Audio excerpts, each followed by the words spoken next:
What's up, everyone? This is John Ricard. You are listening to Camera Work Podcast number 47. Our guest today is Marchetta. Now, I don't even know Marchetta's last name. What is your name, Marchetta? It's Bettis. Marchetta Bettis. Okay. Marchetta Bettis. Yes. Now, how did I meet you? Well... And come closer to that mic. Okay. So I don't know if you remember, you met me a year ago, but recently you re-met me at Black Girls Rock when I volunteered to be your photographer assistant, because last year I wasn't your assistant. I was like, oh my God, this looks like it's gonna be like the real deal. I really need to volunteer for this. That's funny. Next year, and I did. So Right. I've been like high-key following you on Instagram, but not like saying anything. Right. And then I helped you out, and then of course I was like, hey, by the way, I stalk you on Instagram. All right. Which, I think that's cool. I've had people who kind of think it's weird to like follow people on Instagram and sort of know them, like know their daughter or their wife or their hobbies. But I think that's cool. That's what Instagram should be. It should give people a chance to kind of know you, who you are, in addition to the photography. And I was going to bring you on to two things we're going to talk about, I thought. One, we're going to talk a little bit about the gig that we did. Let's just explain what that was, and I'm going to talk a little bit about some of the challenges of shooting that. Yes. But we're also going to talk about you, in a sense of you would like to be doing this as a career, if you could make that work. We'll talk a little bit about how you might go about that. Okay. So how would you explain what the gig was? What was I shooting that day? So our objective was to capture real women, mothers and daughters mostly, at Black Girls Rock, as well as curvy women. So our And what is Black Girls Rock? Black Girls Rock is an initiative for, I don't want to speak it the wrong way, but initiative for more advanced, but individuals who are interested in following their passion. You have like Black Girls Who Code. You have there's a Black Girls Rock camp. This is just a whole movement to honor and pretty much showcase the abilities of Black girls. Right, and there's an actual event where we're at NJPAC. Yes. And they're putting on, it's kind of like a little bit of a concert and an awards ceremony in an arena. Yes. And they were awarding women like Rihanna and a bunch of people. I think Hillary Clinton was even at this event, right? Yes. So we have So different where were we categories. set up? What are we doing, you and me? Where we were right by the entrance to capture people as soon as they got in, because we're cool that way. So pretty much we had our still photography set up right by the entrance to grab the women as they come in, and then them in their just before they get too tired in the show and they're still glammed up and they're excited before the show and the performances. So these are real women, super quick. The challenges with that was super quick. We had to get the women in within maybe a minute or two. Right. And people use terms like a minute or two. No, it's way less than that, Yeah, right? it was. Way less, right? Nowhere near a minute. No. So basically, and the good thing for me is, as the photographer for this, because I'm working with BET, there's other people bringing in the women and other people taking care of the release and explaining what we're doing. So all I had to do was actually photograph them. Yeah. But I'm getting them from anywhere between 20 seconds to maybe 45 seconds. It's a really short period of time. Yeah. And we're trying to create these really high energy portraits, moments where they're screaming and laughing and interacting, and it's mentally really draining. And I don't know if people realize that, but I'm talking a mile a minute to them. And if you're watching the YouTube version of this, I'm going to show a little clip that Marchetta was kind enough to shoot of me actually working and shooting it at that time. So check the video version that will overlay it as we're talking about it. But it is so mentally draining to talk to these people, to talk to the people in this energetic manner. And the funny thing is, for me, I don't even know what I'm saying. Yeah. I'm just saying anything to them, and it's I don't know, it's kind of funny to me because I'm just kind of in a zone, and I'm just rattling off all these things. Legit zone. I would say in this situation, we had a crew of maybe 6 people, We have 2 people who were handling the release forms, myself as the photographer assistant, but I was more of getting the women comfortable, making sure the jewelry was okay, while John's here like, okay, we're gonna do 5 seconds, here, 5 different poses in 5 seconds. And I'm like, okay, you guys, let's make sure your jewelry's good. Have like younger children, you're like, you're good, that's mom there, you know, you're talking to them. Just trying to find out the relationship between the people was also kind of important. But that was one of the techniques I used. Was I would say, pretend you're on the runway. We're going to do 5 pictures, and you're going to do it like you're on the runway. Right. And one of the things that I do with this type of a shoot is I try to get myself what I call in state. And what that means is I've got myself in a mind frame that says, you are going to pose for these pictures like a superstar, like a rock star. And in my brain at that moment, I'm not even entertaining the idea that you might be nervous. Because I'm not going to walk up to them and say, okay, now I know this may be different for you, and I know you may be uncomfortable, but I want you to just trust me. Don't worry, we're going to get some good photos, and we're not going to use anything bad. So I don't do any of that. I'm just talking to them as if I know already, almost that they've been trained for this. Like just, hey, okay, show us why you rock, or show us why your mom is the best mom in the world, or I'm going to do 5 shots and you do like you're on a runway. And I just do it. And I call it being in state. It's like where you're trying to have a belief in your head. And my belief is that they're all going to perform this beautifully. And I allow my belief to overpower their belief that, oh, I'm nervous, I'm scared, can I do this, can I not do it? Now, in my defense, because I can't give myself too much credit, some of this is a little easier than it might seem because the women that were shooting, first of all, they volunteered to do this because they see a photo set up and they can easily just walk away and do it or not do it. Secondly, we're catching them when they're on a night on a town. Everybody's dressed to the nines. It looks like an old Muhammad Ali fight, you know, when like everybody comes out in like their best clothes, like everybody's trying to show why they rock. So these people are primed to want to show off and show out. Definitely. That's why they've come out dressed this way this night. So that does make it a little easier than, say, if I had to do this at, the Sony building and I'm just dealing with like executives, it'd be way harder. But at the same time, there is a big part of it that is me, which is the part that I'm pulling this out of them instantly. And the funny thing was, in all honesty, I don't think we had one person who choked out of all the people we shot. I can't call any. No. Right. No. Like everybody did it. Everybody got up there and did it. They were super comfortable with themselves. They were just really easy to work with. Like, I mean, some needed direction. We provided that, mostly you. Right. I was just assisting. Right. But the funny thing is, though, is that and you were very good at assisting in that, because you would be surprised is when you're trying to establish this rapport, someone can mess it up by saying the wrong thing. It's a delicate thing that you have there, and the wrong comment can really screw it up. So to your credit, you did a really nice job of assisting there. And then, I had you and I had a couple other people like helped unload the car even. And you guys were just so like humble in that sense. Like, and I really should have had, like, they make this thing looks like a hand truck, but it can go on 4 wheels. I really should have had one of those to wheel it in. I don't know. I just wasn't thinking right. So, but you guys really rose to the occasion and definitely assisted nicely. So I thank you for being the right person there and for volunteering to do it. Okay. Now, you said the word Instagram earlier today, right? I did. And again, for me, and I've mentioned this on a podcast every week, Instagram comes up, and I've mentioned many times, for me, Instagram is a place where I create content. I don't use Instagram to view content. So I don't really look at hardly anybody's Instagram. I'll glance at it like if I'm in an elevator or I'm stuck online, but there are very few people who I look at what they post from day to day, and I know it's not where I go to look at content. Right. But after you took a picture of me, I think, and I tagged you at the Black Girls Rock thing, you took a picture of me with the lights. I wanted to show the behind the scenes thing. And I clicked your Instagram profile, and what did I discover when I clicked it? I was private. You're private. All right.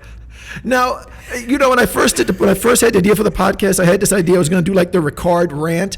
Like every episode, there would be this like 10-minute rant where I would just go and rip into something. And I said, let me not do that because it's just stupid and annoying. I mean, if you can change my mind, I'm okay with that. But like I've had this argument with people as far as like me not being open and me being private. And it's just, I don't want like I don't know, I have like a way how I want my Instagram to be viewed. And then once you open it up, you have like people putting their ads on that, buy this, sell that. I'm like, oh God. Right. Well, we're going to end this so-called argument with a one-sided rant about why your Instagram should not be private. Okay. I'm ready. So let's just like here's one thing that may not occur to you. Okay. So suppose I'm an art director and you get on my radar somehow. I'm somewhat aware of you in some kind of way, and I want to see your work or what you're doing from day to day. And then let's say I'm with Complex Magazine, which is really cool kind of photography magazine. You love to be in Complex. And let's say I'm the art director there. I don't want you to know I'm looking at your work. Oh. Because I don't want you to come to me now and say, like, oh, I see you're following me. Oh, can I shoot something? No, I just want to look at you on a DL. Okay. And if you're private, I am not going to request you. So you're closing the door on anybody like that who would have a legitimate reason for checking out your work, but has a legitimate reason for not wanting you to know they're looking at your work. Okay.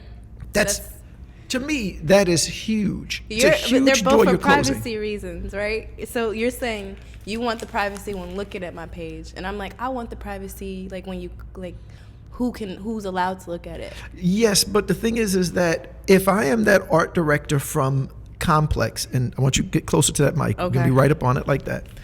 If I'm that art director from Complex, in the argument in what you're talking about right here, I'm way more important than you. My needs are more important than yours in the sense that you want me to call you and say, I got a project I think you would be good at. Like, you mentioned you look at my Instagram and I shoot these couples on a subway. That's a theme I do, and I do street photography. I look for couples. I try to get them arguing, kissing, hugging, interacting, okay? That's the theme that I work. Okay. So imagine somebody has a job in that realm. It's possible someone might call me and go, we're working on this thing of public displays of affections for, some such and such bubblegum company, and we think you'd be good to shoot it. Okay. So there's a legitimate, I want that call. So for you, your concerns about privacy are not worth you losing that potential call. Mm-hmm. So these things aren't equal. Like you want privacy and he needs his privacy to view or she needs her privacy to view your Instagram feed. Well, what's important to you? What's important to you is getting the job. Right. To hell with your privacy. Make your Instagram something that art director could find you and hire you. That's the only reason anybody should be on Instagram, as far as I'm concerned. If you're a damn photographer, you want to get some work. Gotcha. So that's a huge reason. Okay. Secondly, let's suppose it's not as complicated as that. Let's just suppose somebody is say a male in particular, is in a position where they could potentially help you in some way. And remember, it doesn't just have to be that I'm the art director for Complex Magazine. I could just be some guy who's an accountant, and one of my friends is thinking of starting a clothing line, and he might just need some pictures, and he's got a $200 budget. Just a simple thing that could potentially be a gig. Because everybody knows everybody. Everybody's an independent business person. This person could have a friend who owns a coffee shop. He needs portraits, whatever, right? Right. This, again, is a gig that could go to you. Again, not a huge gig, but just a low-paying gig. This individual guy may not be comfortable following a private female. There are men who are in relationships, unfortunately, I'm not one of them, where their wives are going to be like, who is this girl? Why are you requesting her? Why are you following her? Because it's not a public account. And he may not be comfortable to say, I want to follow your feed. So you want to make the Instagram feed as followable as possible. It's a public platform. It makes no sense to turn it private. I have a question for you. Yes. To that sense, so for you're a photographer. Right. Now, you say you're using it to create content and to put your content out there. Right. Now, individuals who have two, would you say that I should have two, like a personal and a photography one? This is how I would answer this for me personally. Okay. I think Instagram is so time consuming to do it right. To do it right, you need to post every day, ideally at the same basic time of day. I post in the morning or I post in the evening. Right. And here's the really hard part. The content has to be good. It needs to be good pictures and it needs to be good words. To me, that's a damn full-time job. Sure is. I think it's impossible to do both. I really do. And I think that you can, and again, if you look at you are a really good example of this, because I have one account, basically. I have a secondary account, but it's so unimportant, it's not worth mentioning. It gets updated once every 6 months, so let's not even talk about that. So I have the one account. But you, just a person following my Instagram, from the conversation we had at BET, were aware of the work that I consider my professional work. which is the street photography of the couples interacting on the subway, which to the best of my knowledge, I've never seen anyone else create this content. It's an original thing that I kind of discovered, and that's my theme. Been working it now for about 4 years. I can show you 4 years old pictures of couples interacting underground on a subway, like love in these dangerous, dark subway stations, right? But you are also aware that I have a daughter, and I have a fantastic relationship with my daughter, and I love my daughter, and we get to spend a ton of time, and I'm so proud that like I live with my daughter, and I'm there. I drive her to school every single morning, and I'm hugely, this is like such an important thing in my life.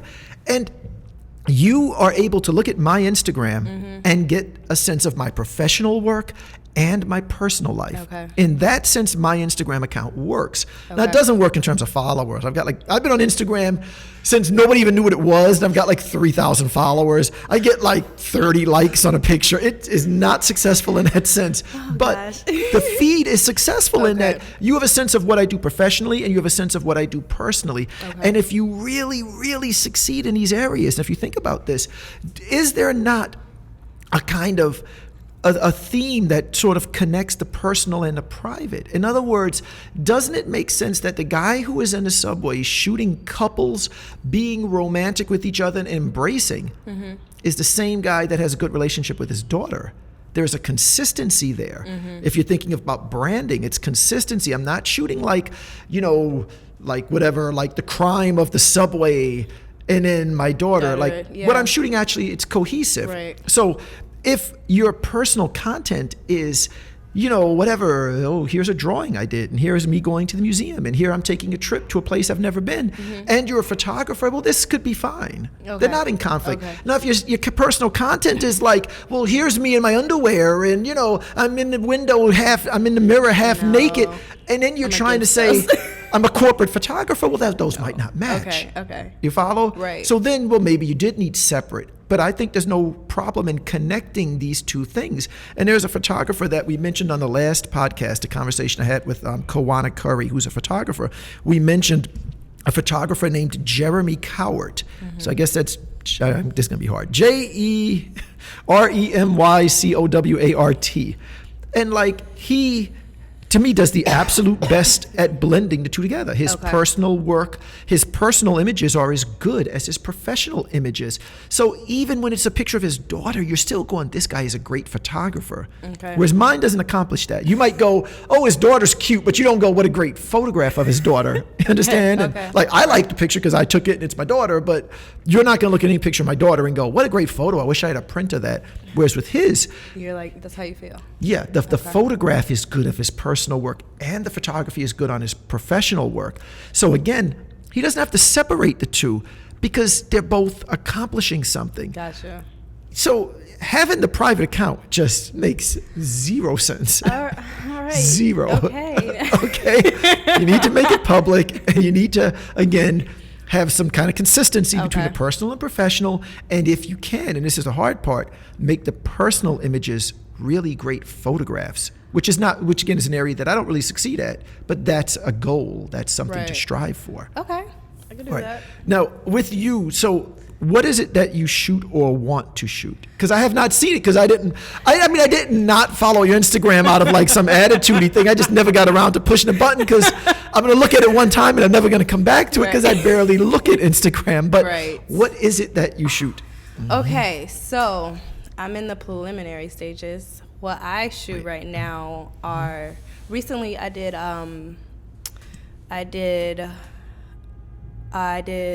like yoga poses. Oh, okay, that's interesting. So what I wanted to, there's two ways I did it. I did like her muscle tone, and I just wanted to get like her muscles, just like everything that she embodies as the yoga instructor, and then actual positions. Now this is just like me learning the whole process and what to look for. Learning what? The yoga part or the photography part? The photography part. Oh, yoga is not, that's hard. Yes, it is. I go periodically, and it is hard. Yeah, I go at least once. I mean, not at least. I basically go once a week. Wow, that's a lot of strength there. I'm going to work up towards it, but it was good. More the photography on that side. Right. So what is it that you're struggling with photographically speaking? Oh, Oh, geez. Is there a list? I'm just not comfortable yet. I want to say that's probably my What goes wrong? What's the problem? I second guess myself. So I'll get the camera and I'll go, to set up everything, right? Right. And then I'm like, is this really how, what would John do? Right. So I'm That's like, funny. this is not what John And then you would say, do. let me not do that, though. Let me not do what John would do. So I'm like, this isn't how it should look. Right. And I just don't feel like it's not seamless yet to me. Right. But again, I'm still Right. new. But see, I think, and this may surprise you, and I know when I've heard people say stuff like this, I honestly have never believed them. So if I see someone who's, say, a successful stand-up comic like a Chris Rock, and if he were to say, I still get nervous before I go on stage, I go like, that's not even true. Like, why do they say that? That's not true. But what I'm telling you is really the truth. For me, at least, the second guessing never stops. Okay. Literally never stops. Like so you take the job we did for BET, right? Right. I photographed that on my Leica, and I don't know how well you know that particular camera, but it's a camera. I gave it to you for a few seconds when we asked you to take a picture of me, but it's a manual focus camera, and I'm using what we call a fixed lens, meaning I can't zoom in. Okay. So I'm kind of locked into one framing when I'm shooting unless I move closer, which can change the perspective, might not be a good thing, might be a problem, might not. And I have to manually focus it. And I'm shooting people who are moving, correct? They're interacting, they're laughing. Yeah. Sometimes I say to them, like if it's a mother and daughter, I'm like, oh, fix her bow. And then they're fixing the bow. They're moving around, whatever. I don't think there's another photographer on the planet who'll be using a manual focus camera in 2016 to shoot this. And I honestly second guess myself. Like when I had to do the job again, I go, maybe I should just get my damn Nikon. Like, why am I shooting this on a manual focus camera? And I'm trying to focus, and I can lose a shot for focus. Like, again, in 2016, there is nobody shooting people against a backdrop who has to throw away pictures. Like, normally you would throw away pictures because they blink or the expression's awkward. Mine's for focus, too. Right. But for this type of thing, there should be no focus issues. If I pull out my Nikon, I will guarantee that every single photograph will be in focus.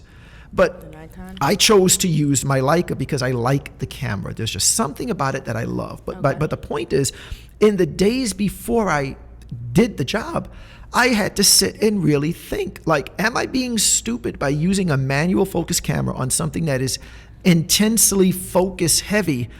Or is that smart to use the tool that I love? You understand? The second guessing never stops. And I'll give you one other example. So I photographed this artist the other day, Miss Mulatto, for it was Jermaine Dupri's artist. A lot of fun, great shoot.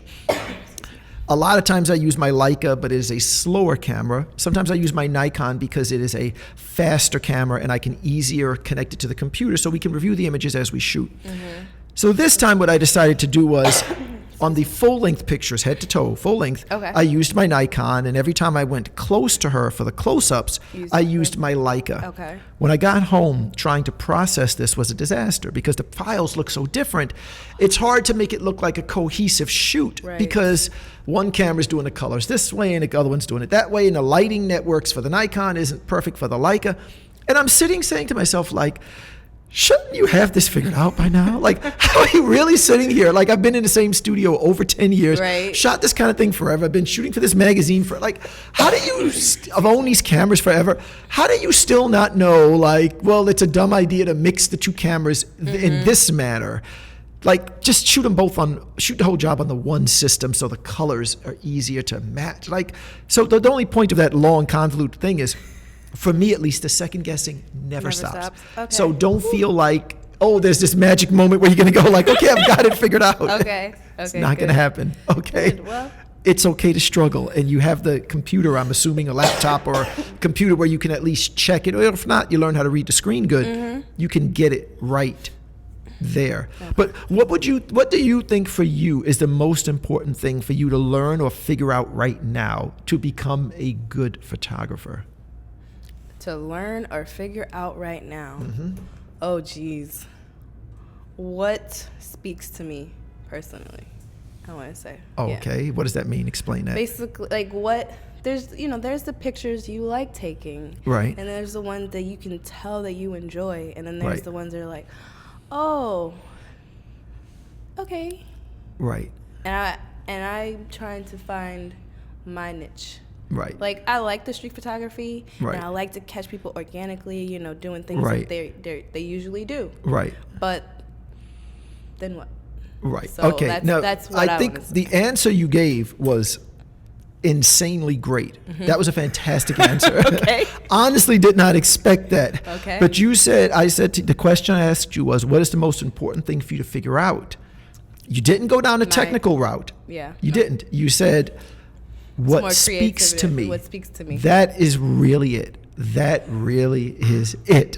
It's amazing you got that. I didn't It's say fantastic. the technical. No. I can't speak to that yet. I can't No, because the technical, you can learn that. You can learn that in a week. So don't worry about that. I mean, worry about you got to get it right, but you can learn that. But the idea of what speaks to you, right? Because ultimately what you're trying to do is, what you're trying to do is, like, again, when I go on a subway, I tend to shoot couples. right.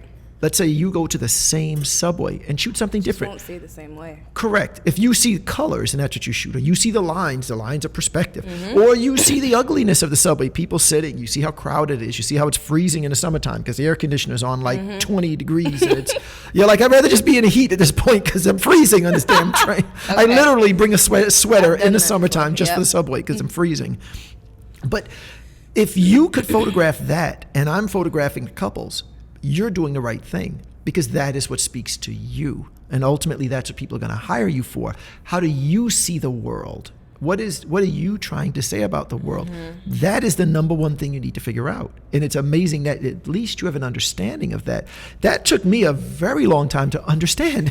Because for so long, my work was assigned. People would just go, well, like, okay, this is the magazine and these are the pictures we need. Okay. And I understood what they needed and I shot what they needed. I wasn't thinking of what I wanted to do. I thought of what I could sell. What do they need? And I think today that's not really the case. Gotcha. Because today you're publishing your own magazine called Instagram. And of course yours is like an old Playboy magazine in 1953. It's behind a counter in a plastic bag that nobody can see it.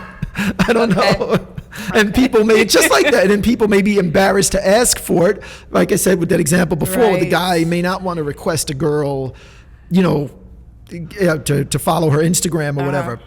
So, but that really is the thing you need to do, is you need to figure out, like, what is important to you, and then how can you show that in different things. So, like, when you mentioned yoga, like, you could shoot yoga from the standpoint of like health. You could shoot yoga from the perspective of like strength, because yoga takes way more strength than most people realize. Definitely. You could shoot yoga as being something very sexy. There's all these different type of variations. Right. I definitely know what you mean. And that's the thing you need to do. And when you really figure it out, this is really the amazing thing. When you really, really figure it out, you realize that you can transfer it to other things. So if you can shoot yoga sexy, a person who needs a car photographer might hire you to shoot cars sexy. Or dogs sexy or whatever. I mean, I'm just coming up with things out of nowhere, but once you have the vision, how you see things, you can transfer it into another area. And that's the key. But if you're just sort of blindly just pushing a button, then no, it's not going to work for you. You have to be saying something. You understand? Okay, yeah. Right.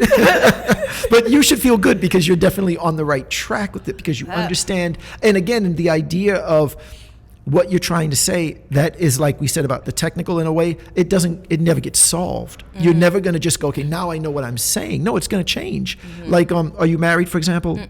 Right. So as a single woman, then you may have a certain outlook. When you become a married woman, do you have any children? No. Right. And let's say you have 3 kids and you're married. Well, then what you're saying might be a little different. Not going to be dramatically different. Right. But it might shift over time. Gotcha. You understand? Like, you're employed right now, correct? You work at BET Centric. Is that correct? Right. But again, if you were unemployed for a year, then your view might change a bit. It's not going to change 100% because you're still you. But the view, the vision, what you're trying to say is going to shift a little bit all the time. Gotcha. So again, you're never going to just get it figured out.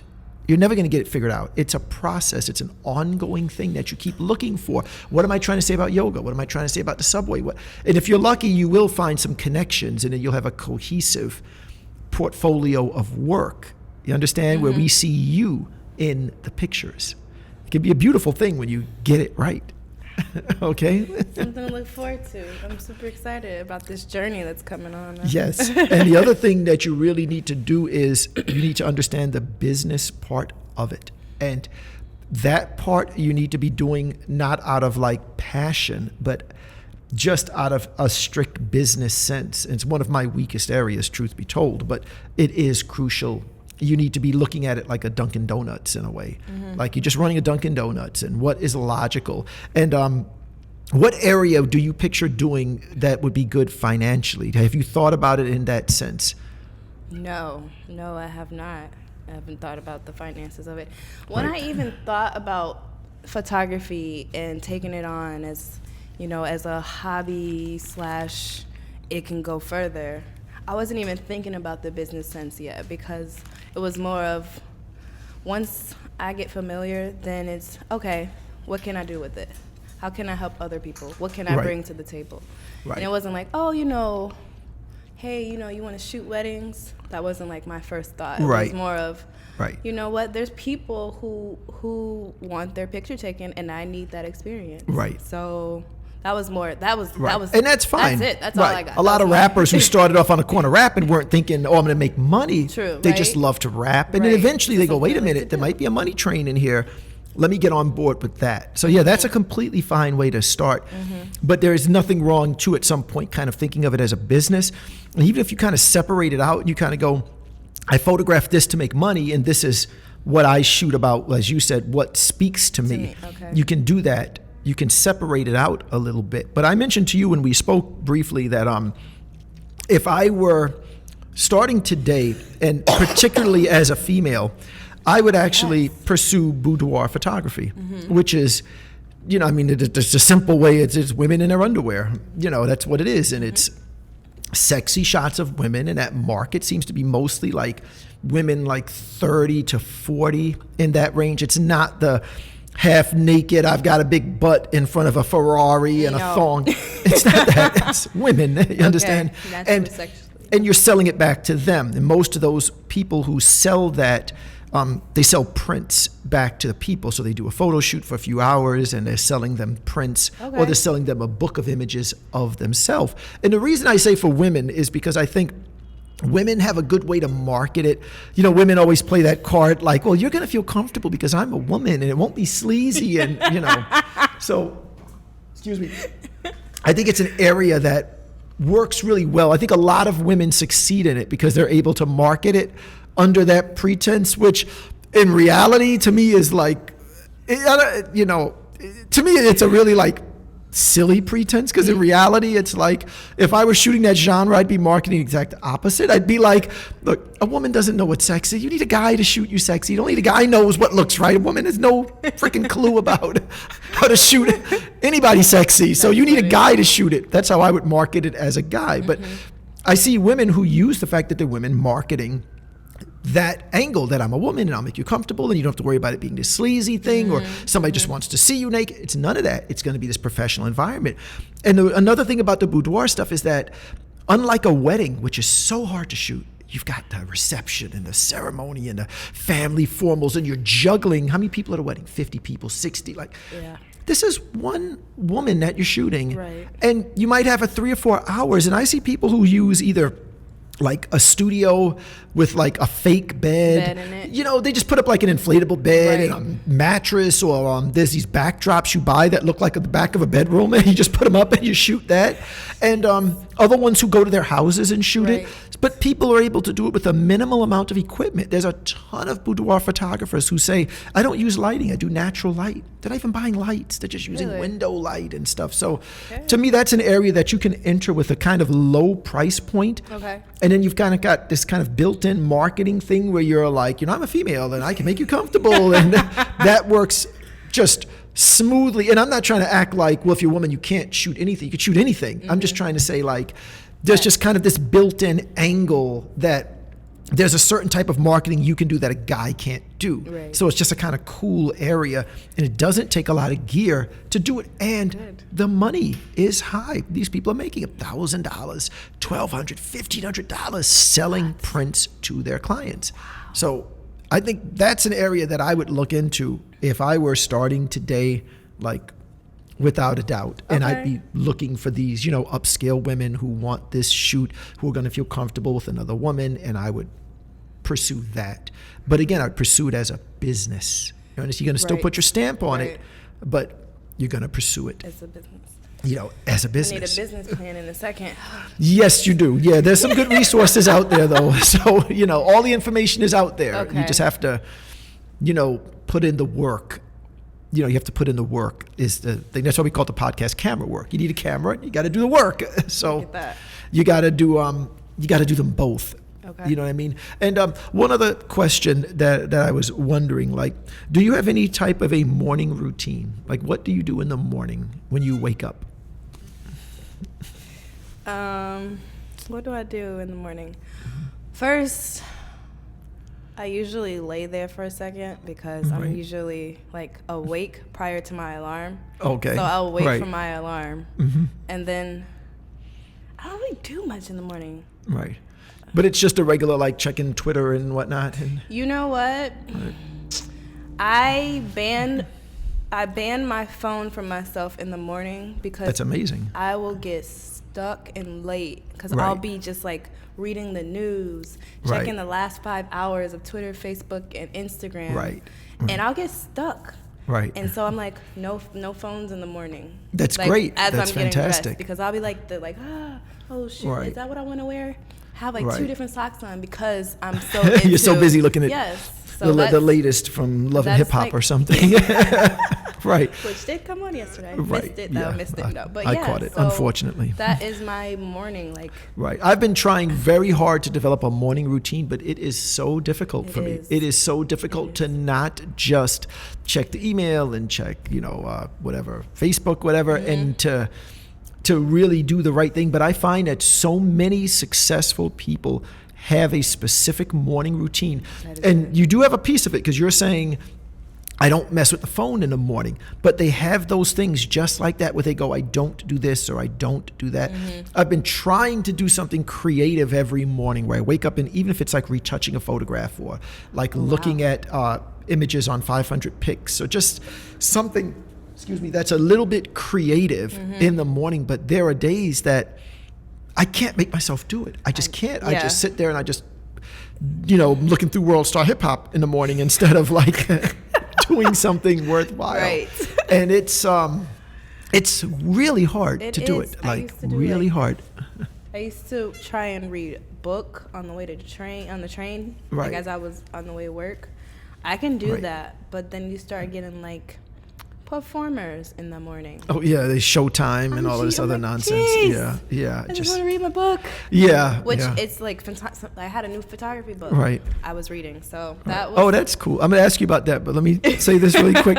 I got in a big argument with the woman on the train the other day because it was funny because it is a packed train, the 6 train at about 5 o'clock, 42nd Street. The train's packed, and as soon as the door closes, she's about 6 inches away from me. She starts screaming about Jesus and how he's going to save us and what we need to do or whatever. So I started kind of laughing and I just smiled at her and I said, wow, you're funny. You wait till the doors close and we're all trapped and then you start preaching. Yes. And of course she ignores me. She starts preaching. And I kept trying to make this point to her. I started talking to her. I said, do you realize, and I don't think she understood what I was trying to say. I said, do you realize even people who agree with you, people who love Jesus more than anything, they don't even want to hear you. No.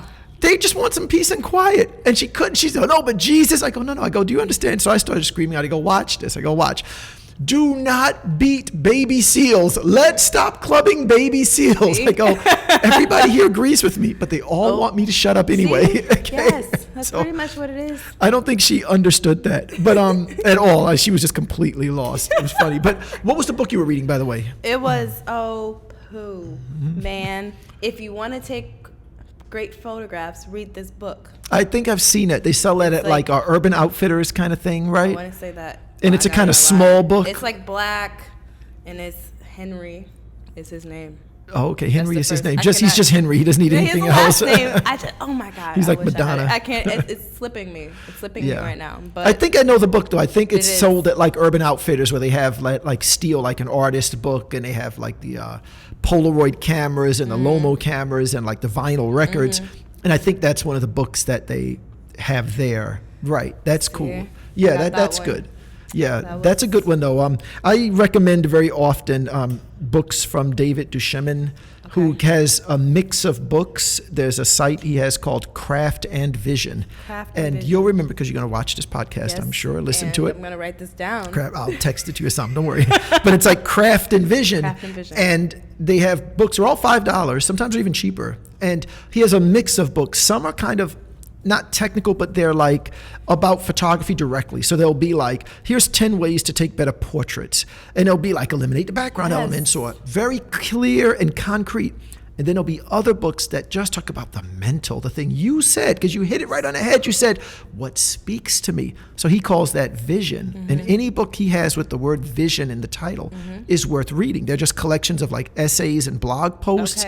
And there's no answer on post number 7 or page 5, but when you read them all, you start to get it. Like, oh, well, this is what I'm trying to say with my camera. This is who I am and how that shows up in my pictures. So his stuff I find is really, really good in terms of books. They're like ebooks. They're cheap. You put them on your iPad or whatever you're reading them on, and it's fantastic. So got it. I definitely recommend that. Any other thing that you're thinking of on your mind, or should we wrap this? Do you know how long we went? No, that was like 35 minutes. That was amazing. What? How? I don't know. I probably talk too much. I have the only podcast in the world where, like, my sister says to me, I talk too much on it. And I go, it's my podcast. I'm supposed to talk. And she says, no, you talk too much. So I hope I didn't talk too much. No, you're good. I hope I didn't, like, talk over you or something like that. No, we had a learning experience. Right. Okay. So where is your Instagram that hopefully by the time they hear this, which is like tomorrow really, will be public, hopefully. Where is it? Unprivated. That's the word. Unprivated. At Shettababy. SHETTABABY. That's me. Excellent. Marshetta, part of my name, Shettababy. Okay. Got it. Shettababy. Perfect. Excellent. Cool. Okay. And on the podcast, it's going to be at the bottom of the screen the whole time anyway, so they're going to see it. All right. Don't worry about it. All right. Cool. And mine, of course, is John Ricard. All right. Whatever. I guess that's about it. Thank you for listening, guys. And I say it all the time, but there's so many choices, right, on the internet. Yes. You don't have to listen to this. There's a million podcasts and videos and all these things you can listen to. And if you take 35 minutes to listen to us, I'm flattered. So thank you. Thank you, guys. Thank you so much for coming through, Marshetta. No problem. Thank you for inviting me. Thanks. Bye-bye. That was so good. You did a fantastic job. You really, really did. No problem. I was just being myself.